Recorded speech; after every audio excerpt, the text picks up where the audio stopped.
Četvrta generacija Seat Leona konačno je stigla u Srbiju i imali smo priliku da u Srbiji prvi testiramo novi hatchback ovog španskog brenda.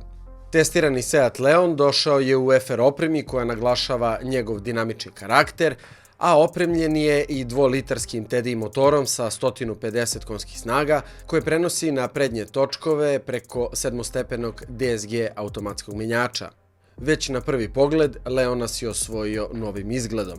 Atletska silueta balansira između obline i oštrih linija i naglašena je stop svetlima iz jednog dela.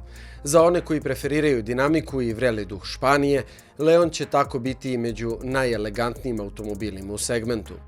Gril u obliku dijamanta popunjen je romboidnim dizajnom i zajedno sa LED farovima čini fokusnu tačku prednjeg kraja, dok zadnji kraj u FR opremi dobija drugačiji branik sa ukrasnom imitacijom duplih izduva.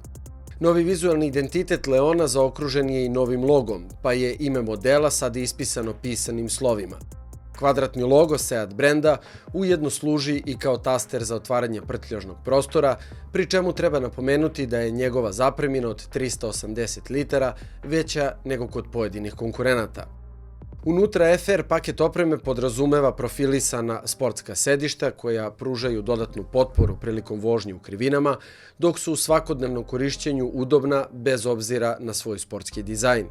Enterijer je orijentisan prema vozaču i njegova glavna odlika je prelazak sa klasičnih fizičkih tastera na digitalne panele. Sa druge strane, centralno mesto na konzoli zauzimaju touchscreen ekran od 10 inča sa jasnim interfejsom i elegantne i funkcionalne kontrole digitalne klime.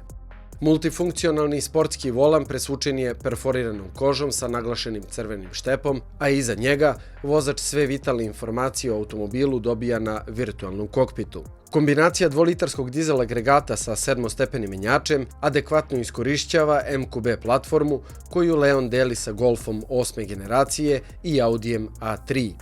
U FR opremi opruge spuštaju Leon dodatnih 15 mm, pa je Leon tako u svakodnevnom saobraćaju krući, ali uzbudljiviji ako poželite da ga vozite zarad čistog zadovoljstva. Tada, sport mod vožnje poboljšava odziv gasa i kočnica uz tvrđi otpor elektronskog servo upravljača koji naglašava njegovu preciznost. I izgledom i performansama Seat Leon donosi napredak u odnosu na svog prethodnika, podsjećajući nas da je uprkos brojnim očiglednim sličnostima on više od Golfa u atraktivnom mediteranskom modelu.